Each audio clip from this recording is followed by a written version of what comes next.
baramproposa nanone kuba najya gukina muri filime bita La Casa de Papel version yindi. So mfite amahirwe yo kuba nanjye ndi umunyarwanda cyangwa se umunyafrika mu bantu bagize amahirwe yo kuba baba selected bakaba casted kugira ngo bazajye gukina muri La Casa de Papel. Si Dieu Vincent nizera ko nanjye ngomba kuzajyayo nanjye nkabagira muri Hollywood.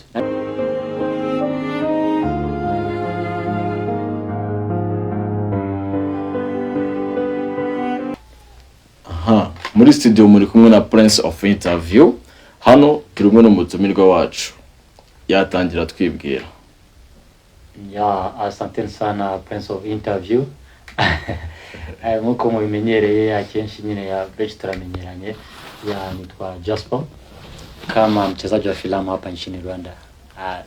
Tubwira mu Kinyarwanda neza ukivuga mu buryo bwiza kuko hari abatumva urwo rurimi rw'amahanga. Okay, fine. Amazina yanjye nitwa Jasper, nk'umukinnyi wa filime hano mu Rwanda. Hanyuma hari abandi banzi ku yandi mazina atandukanye bitewe na filime banzimo, ariko nekereza cyane ko abantu benshi tuziranye aba mu Rwanda cyangwa se hanze yarwo banzi ku mazina ya Jasper. Thank you. Abenshi tukuzi muri filime nyinshi zitandukanye, hari yitwa Ibanga yo kwa Nyambo, hari Faithless, filime nyinshi zitandukanye zirimo ibyamamare. Ariko Jasper, tutageze nyine aho turi nona, ubundi watangiye gukina filime ryari? Filime maze imyaka iri kugera hafi irasatira 15 nanjye cinema hano mu Rwanda. Kuko if I remember well, nshobora kuba naratangiye muri 2012. 2012. Urumva ko umazemo igihe kinini cyane, bivuze ngo ari experience ufite muri cinema, muri filime nyarwanda. Sure, ndayifite cyane. Mu minsi yashize ari filime yagiye ikomeza icicikana, mbona iriho izina ryawe. Sinzi niba ari filime ya abantu benshi twagiye twibaza, ese iyi filime ni ya Jasper ukina mu Ibanga kwa Nyambo cyangwa? So watumara amatsiko ukatubwira iyo filime niba ari yawe cyangwa niba ari undi muntu, ko akenshi hari ibintu bisigaye bibaho ugasanga umuntu akaza akakwishyura filime ukayitirira. Ntago ari filime y'abandi, ni filime yanjye bwite. Ni filime bita The Last Born. So ni filime yanjye rero imaze hafi like 3 weeks ngira ngo, irimo hafi kujya kuzuza ukwezi isohotse. So ni filime yanjye rero, ni nge producer wayo, nkaba n'umwanditsi wayo.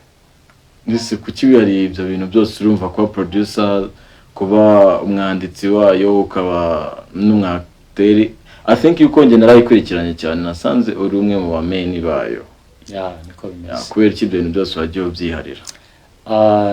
Impamvu nta yindi nuko ubundi iyo uri umukinnyi wa film, akenshi usanga na kipaji yo kuba umwanditsi nayo yifite. Ndavuga talent yo kuba wenda uri skilled kuri kuba wakwandika script ya filme. Ibyo ngibyo rero kubera ko ndi umukinnyi wa filme uyimazemo igihe, kandi nanone nkaba ari bwo buzima bwanjye bwa buri munsi mbamo, ntabwo bitangaje rero kuba nakwiyandikira filme yanjye. So kuba narayiyandikiye rero nkaba naranayishuyemo n'amafaranga nka producer, numva nta bintu bidasanzwe. Icyo nakuze ni ukwiyobora, ariko ibindi kuba nayishoramo ndetse nkaba ndi n'umwe mu bayikinyemo nk'abameni, nabyo narabikoze. Ese Jasper, akenshi muri sinema nyarwanda cyangwa filime zisanzwe haba harimo aba producers batandukanye, ugasanga filime niwo executive producer, ugasanga n'abandi ba producers bandi abashoramari bandi bagufasha gushora muri iyo filime, ariko ari we executive producer. So bari abandi bantu bagufasha gushora cyangwa ni wowe ku giti cyawe? Okay, nta wundi mufatanyabikorwa mfite muri iyi project yanjye, kuko it's my own project. Nekereza ko nta wundi muntu, gusa nekereza ko wagira igitekerezo nyuma y'ahangaha akambwira ngo filime yawe wenda turashaka umufatanyabikorwa, haba muri iyi filime The Last Born cyangwa se n'izindi filime zindi, numva ko nta kibazo ntacyo byabitwaye mu gihe yaba yagize icyo gitekerezo. Bivuze yuko uramutse ubonye abandi ba producers cyangwa abashoramari ahubwo ati dushaka kugufasha gushora muri filime cyangwa izindi filime zitandukanye ntacyo byaba bitwaye. Ntacyo byaba bitwaye cyane ko ubundi muri projet cyangwa se muri business tuzi ko iyo wabonye abafatanyabikorwa cyangwa se sponsorship muri business, ntekereza ko ntacyo byaba bitwaye kumva ko umuntu yaza agasapotinga your own project akavuga reka dukorane, then bizagenda gutya na gutya. Umva ko na business ziri huge zagutse cyane, ntekereza ko ibyo bintu naho bibaho. So kumva rero ko nagira umuntu dufatanya muri business cyangwa se muri projects za filime zanjye, numva ntacyo byaba bitwaye. Jasper, nkuko bigaragara ku bantu bakurikira filime yawe, ni filime nziza ifite ishusho ryiza cyane, location nziza, abakinnyi beza b'abastari bazi no gukina neza cyane. So ese aba bakinnyi baba wabazana muri filime yawe cyangwa muri projet yawe ntabwo bikugora cyane mu bijyanye n'amafaranga cyangwa finance? En tout cas ntabwo byabura kuko abakinnyi ba filime usibye no mu Rwanda n'ahandi handi ku isi n'abantu baba bafite cost iri hejuru cyane kuba castinga ukabazana muri projet yawe. Ntekereza ko biba bihenze kuko ntabwo ushobora gufata umuntu warwanye no kubaka izina rye hanyuma ngo wowe ujye kumufata umukoreshe just for nothing without paying him. Ntabwo byashoboka. Ugomba kumwishyura kandi ukamwishyura mu buryo buri perfect, uburyo bwiza kandi nawe yishimiye kuko nawe akeneye kubaho kuko yagowe no kubaka izina. So kuba rero nawe hari icyo yabona ko yagukiniye muri projet, numva ni ngombwa ko aguhenda. Turabakoresha ariko baraduhenda. Ese Jasper, ubundi iyi filime yawe umaze gukora episode zingahe muri make? The Last Born. The Last Born ni series ariko kugeza ubu ngubu imaze kugera kuri episode 7. Niyo iherwa gukoresha Ikinyarwanda cyane kuko ari abantu badukurikira benshi baba batumva izo ndimi z'amahanga. Ntekereza ko ntago bigoye cyane ariko ni igeze kuri episode ya 7. Episode ya 7 ariko juste bigikomeza tu. Birumvikana cyane. None se hari ikindi kintu aburi kuduteganyiriza vuba ngaha? Byo kwateganyiriza ni byinshi cyane abantu bakurikirana chaîne yanjye ya Jasper Films Rwanda aho cisha filme zanjye.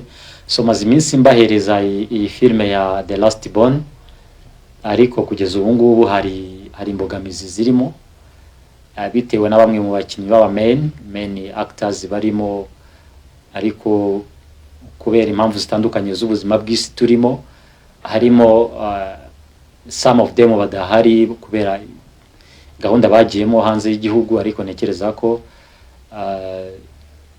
nyuma y'igihe gito bazaba bagarutse tukayikomeza. Ariko entreta kubera ko abakunzi bacu taguma kubicisha irungu cyane abantu bakurikirana Jasper Films Rwanda barebaga iyi filme The Last Born, akaba tugeze kuri episode ya 7 ariko tukaba tugize izo mbogamizi.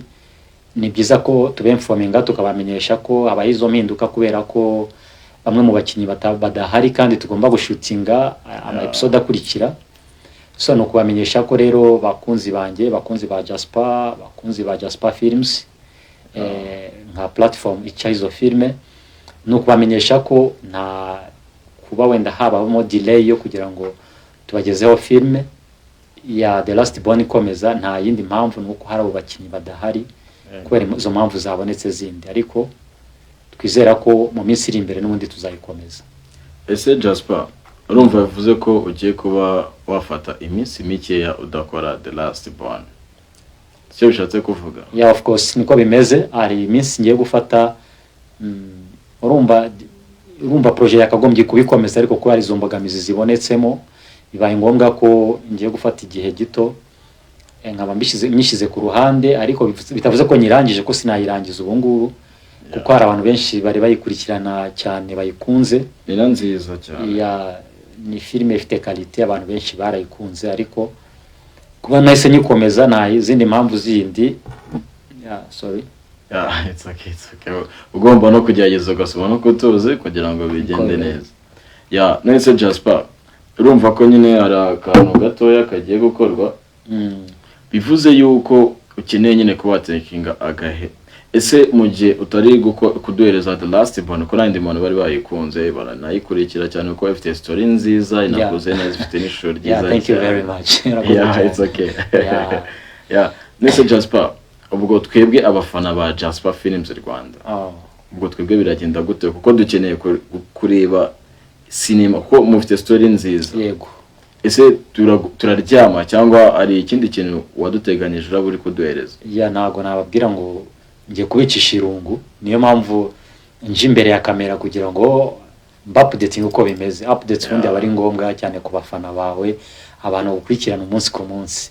So kubona rero na mbaye mpagaritse The Last Born ntago bivuze ko nta kindi kintu nza kubaha. So ari filme yindi nayo ni filme y'uruhererekane, ni season nayo ngiye kubaha vuba cyane next week kuko nayo ni projet yatangiye gukorwa. Ni filme bita Fake Proposal, nayo ni filme nziza cyane kandi yandizera ko abanyarwanda bazayikunda cyane kabisa. Very soon nayo baraza kwa bayibonye. Inafite n'izina ryiza Fake Proposal ko filme zafite amazina meza. I think bivuze yuko ari zifite na story nziza. Urumva The Last Born ukajya kuri The Last Born then ngiye kuri Fake Proposal. Urumva rero ni filme zifite stories zihariye kandi ziza cyane. Ntekereza ko usibye no kuba ari story nziza ziteye n'amatsiko ariko zifite na ujumbe na message zitanga ku bantu, butumwa zihereza societe nyarwanda cyangwa se abandi bantu bari mu bice bitandukanye by'isi. So iri vuba rero nayo. Bivuze yuko ese haba harimo filme iri true story cyangwa ni filme zisanzwe aho ko kenshi arabakora filme hari bari gukora true story. That is why ntekereza ko ubundi iyo tuvuga filme ubundi iyo dukina filme tuba dukina ubuzima bw'abantu busanzwe, abantu ubuzima bwa buri munsi bacamo, ubundi usanga aribwo filme zigenda zigarukaho. Bavuga ngo kugenda mbere siko kugerayo mbere, kugenda mbere siko kugerayo mbere, kugenda mbere siko kugerayo mbere. So urumva niba imyaka ibaye hafi 18 ntangiye urugendo rwa sinema, uyu munsi hari umuntu umaze imyaka 5 cyangwa 6. Abenshi mu bastari hano mu Rwanda murabizi ko abenshi tuzi bafite n'amazina akomeye. Mwatangiye kumenya nka 2021 mu gihe cya Covid, ariko ubu ngubu n'abantu b'ibyamamare cyane hano mu Rwanda. So ibyo rero ntaho bihuriye no kuba waratangiye umwuga kera, kushobora kutindamo ariko bitewe na malchance cyangwa se amahirwe make utabashe kugira ngo nawe utumbagire cyangwa se n'izindi mbogamizi zitandukanye, challenges zitandukanye. So nogere ku rwego rwabo nyine ariko nawe burya igihe cyawe kiba gihari, nicyo ntekereza.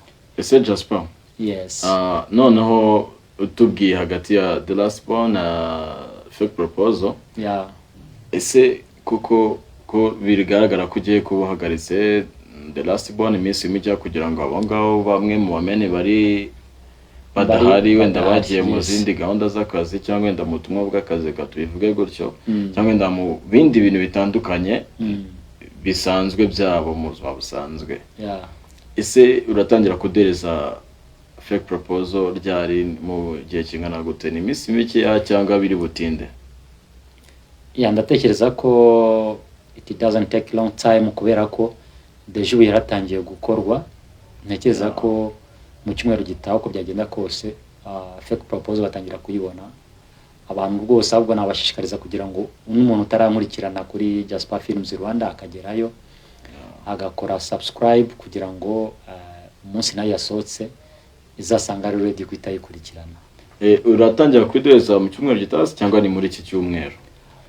Ko tw'icyumweru tukirimo deja. Aryo umunsi kwa kangahe? Umunsi kwa mbere. Umunsi Monday. Yeah, Monday. Maybe this week. In this week turatangira kubona film. Ko byagenda kose. Okay, Jasper, niki kintu wabwira abantu badukurikiye n'abantu bakurikira filme yawe The Last Born kuri Jasper Films Rwanda? Mbese ikintu cya mbere nababwira nuko I love you so much. Barabizi ko mbakunda cyane, abantu bankunda, abantu bankurikirana.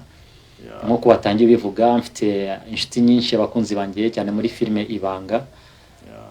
benshi twamenyaniyeyo, hari abandi twamenyeye mu zindi films zitandukanye, hari abo twamenye ku mazina ya kera, abantu bankurikiranye kuva 2012 ndabizi tugicuruza CD, abantu tugicuruza CD, abantu bambonaga ku maklishe, hari ukuntu bagiraga amaklishe, urumva hari ukuntu bafataga CD hano mu mujyi mu gikari, bagafata CD bakamultiplier, ubundi bagakubitaho covers inyuma nyine ku giklishe, bagashyiraho ifoto yawe, ubundi ukajya gutembereza kabisa.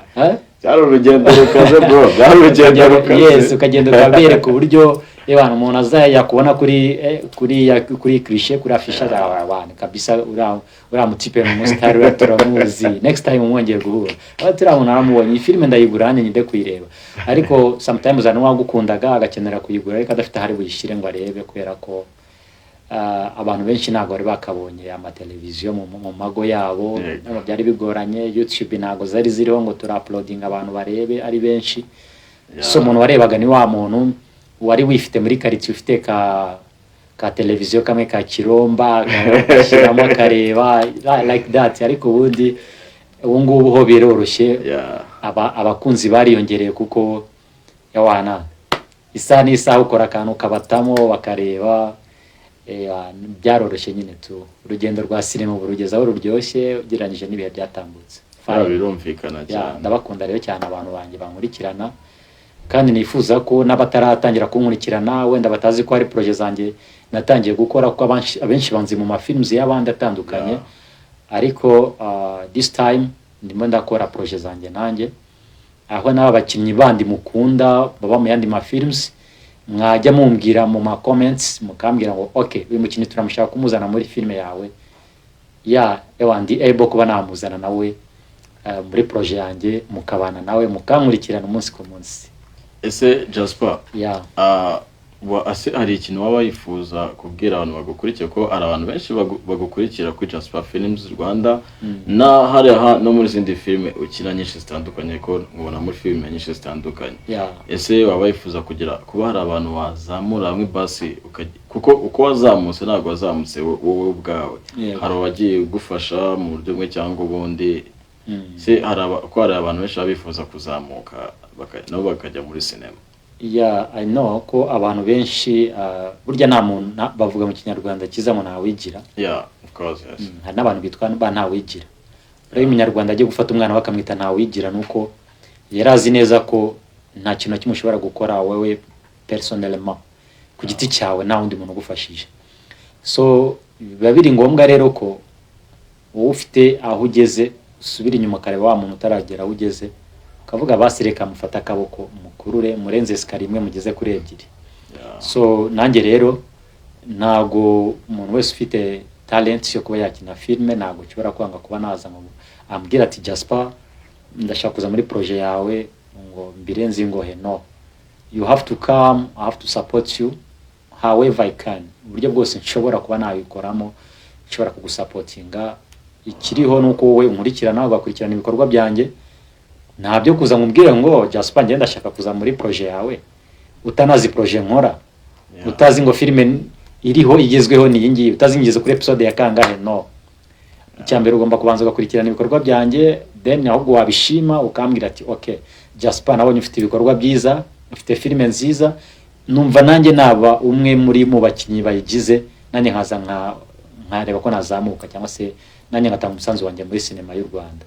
So ndewe rero ndi will ubwo bushake ndabufite bwo kuba nafasha buri muntu wese ufite ubwo bushake bwo yakina filime hano mu Rwanda akaba yaza. Ikindi nuko harimo amahirwe menshi muri sinema y'u Rwanda, kuko nk'ubu ngubu nanjye buriya nagiye ngira amahirwe. Nababwiye abantu benshi twaganire, nababwiye ko nakinnye mu mafilime amwe ajya muri festival mpuzamahanga, aho nakoranye n'umunyakanada mu myaka nk'itanu ishize. Nakoranye n'umunyakanada filme nayo, filme ebyiri zijya muri festival mpuzamahanga muri Canada.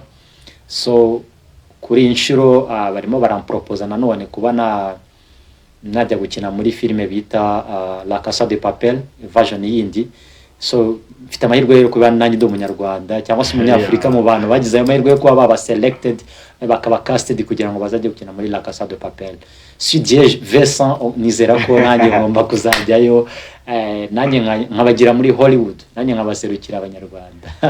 Jasper, reka tugushimire.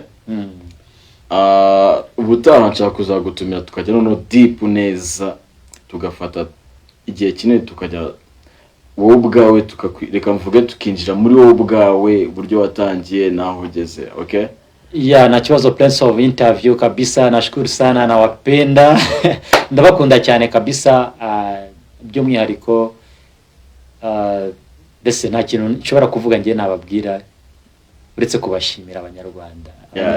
Turashimira na Denko Pro dufata amashusho. Denko Pro kabisa ari inyuma ya kamera nyine niwe urimo gufata amashusho, ariko nawe ntabwo twamurengeje ingohe. Nawe ni umupro mu byakora n'izina rye Denko Pro. Denko Pro ni Denko Pro kabisa. Abanyarwanda nabo bamukunde kandi baramuzi cyane, abahuriye mu project n'abatandukanye. No umuhanga nawe. Ibiganiro byacu nakagaruka. Reka tubashimire mwe mudukurikiye kuri Jasper Films Rwanda. Mujye mukande subscribe, like and share. Nawe ubutaha, ciao ciao.